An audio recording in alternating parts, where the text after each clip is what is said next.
Hey everyone, welcome back to the next cinema channel. Kali ini gue udah nyiapin 5 film Indonesia dengan jumlah penonton paling sedikit di tahun 2019. Tahun 2019 memang ditandai dengan tercapainya sejarah baru, yakni ada 15 film Indonesia yang merangkul sejuta penonton lebih. Meski demikian, 2019 juga diwarnai kegagalan sejumlah film Indonesia dalam meraih penontonnya. Ada beberapa film Indonesia yang bahkan jumlah penontonnya nggak sampai 1000-an. Tentu aja ini menjadi sebuah catatan bagi para pekerja seni maupun pecinta film Indonesia. Bagaimana hal ini nggak terulang kembali? Jadi sebelum gue bahas filmnya satu persatu, seperti biasa, buat kalian yang baru datang di channel ini atau juga yang belum subscribe, ayo pencet tombol merahnya dan bunyikan loncengnya agar kalian bisa update terus informasi film-film rekomendasi dari gua. Oke, langsung aja mari kita mulai list filmnya.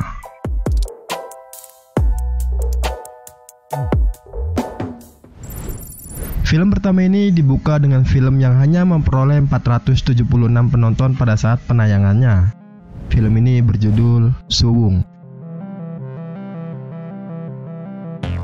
Film ini bercerita tentang Nyi Patek yang sering meneror masyarakat desa Karangnongko di kaki Gunung Merapi. Dia menculik anak-anak untuk dijadikan budak. Pada saat itu juga di Karangnongko berdiri sebuah padepokan yang dipimpin oleh Ki Iklik yang membuat Nyi Patek dapat dilumpuhkan dan dikurung di dalam sebuah sumur. Di padepokan itu juga tinggal seorang gadis bernama Ayu yang berprofesi sebagai penari jatilan. Suatu hari datanglah Sabta, seorang penulis yang menarik hati Ayu. Di saat bersamaan, Nyi Patek yang pernah dilumpuhkan oleh Ki Iklik kembali meneror desa Karangnongko.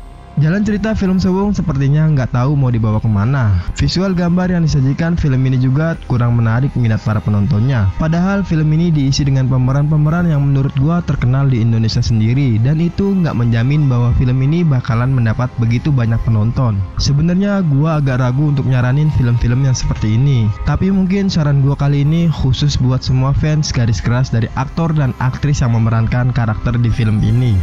Film Suwung ini disutradarai oleh Hamka Binovan dan dibintangi oleh Lionel Hendrik, Weni Panka, Ines Fahri, dan masih banyak yang lainnya. Film ini tayang perdana pada 18 Juli 2019 dengan di-rated dewasa.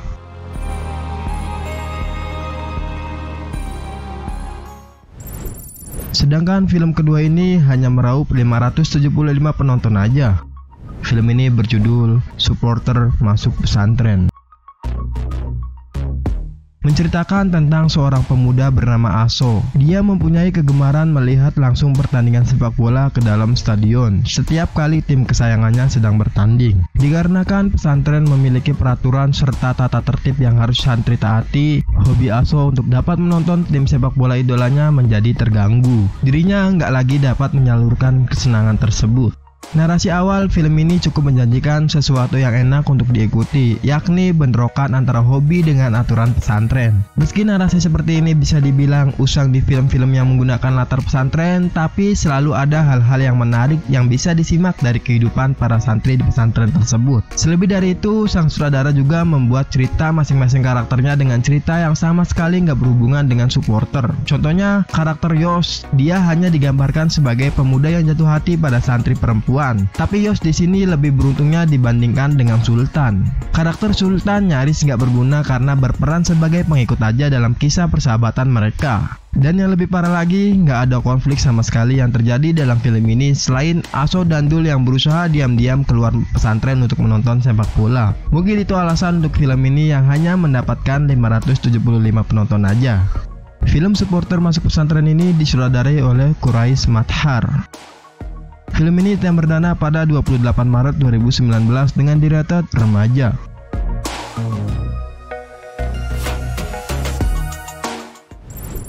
Film ketiga ini sayang sekali hanya memperoleh 612 penonton aja selama jam tayangnya. Film ini berjudul Babe dari Leiden ke Bekasi.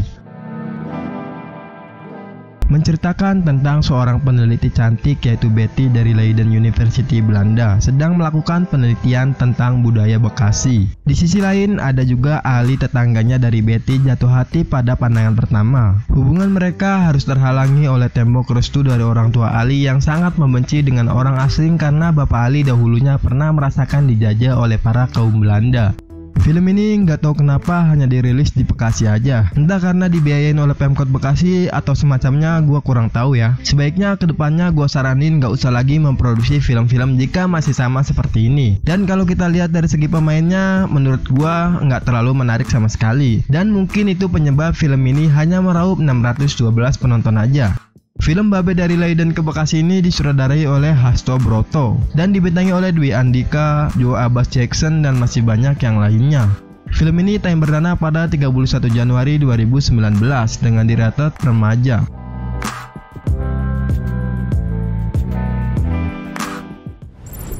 Nah, padahal film yang keempat ini dibintangi aktor dan aktris terkenalnya Indonesia, tapi gua nggak tahu kenapa film ini hanya meraup 813 penonton aja. Film ini berjudul Love is a Bird. Film ini mengisahkan tentang Dharma, seorang fotografer ternama yang mengunjungi kota Yogyakarta. Di sana dia bertemu dengan Naira, seorang penari yang penuh ambisius. Dan Dharma pun kemudian kerap mengikuti Naira sampai mendapatkan perhatiannya. Dari sisi plot naskah yang ditulis sendiri oleh Richard, tidak ada yang istimewa. Giliran plotnya yang memasukkan sedikit adegan flashback dengan kandungan alegori yang kental dapat sedikit membuat penonton agak aneh. Faktor kesukaan penonton adalah hanya pada karakter Dharma atau Naira aja yang bisa membuat penasaran menanti jawaban di akhir filmnya. Kalau sisi teknis nggak ada yang spesial, malah dari sisi sinematografi cenderung kurang ditangani dengan teliti. Dalam beberapa adegan juga dengan visual bokeh, fokus kameranya nggak terlalu konsisten. Saat handheld beberapa kali memusingkan. Padahal nggak ada adegan action yang menyebabkan kamera bergelak liar, tetapi gua merasakan pusing beberapa kali. Namun nggak ada masalah saat adegan kamera statis, blocking pemain. Saat adegan Franny dengan Jafran pun sangat asik dengan tambahan visual danau yang sangat indah. Film Love is a Bird ini disutradarai oleh Richard O dan dibintangi oleh Bron Palarai, Gemilang Sinatria, Salvita De Corte, Morgan Oey, dan masih banyak yang lainnya.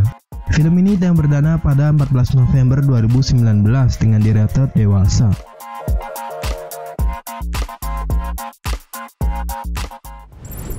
Nah, film kelima ini atau yang terakhir hanya mendapatkan agak mendingan dari keempat film sebelumnya, yaitu 3.499 penonton. Film ini berjudul Dawn Swan.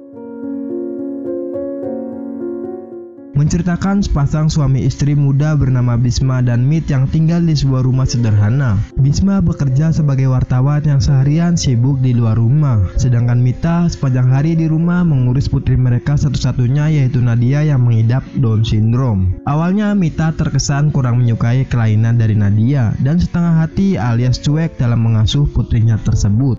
Satu hal yang sangat baik untuk dipelajari dari film ini adalah tentang menerima keadaan. Bagaimanapun keadaan yang kita alami saat ini sudah menjadi takdir yang Tuhan berikan. Sulit memang menerima keadaan yang sebenarnya, namun bukan berarti nggak bisa. Padahal film ini menuturkan alur ceritanya dengan sangat baik. Konflik yang dihadirkan juga nggak bertele-tele sama sekali. Tapi gua nggak tahu kenapa film ini hanya meraup 3.499 penonton aja. Film Dawn Swan ini disutradarai oleh Fuad Akbar dan dibintangi oleh Arina Disha, Aryo Wahab, Putri Ayudia, dan masih banyak yang lainnya. Film ini tayang perdana pada 23 Mei 2019 dengan dirated remaja.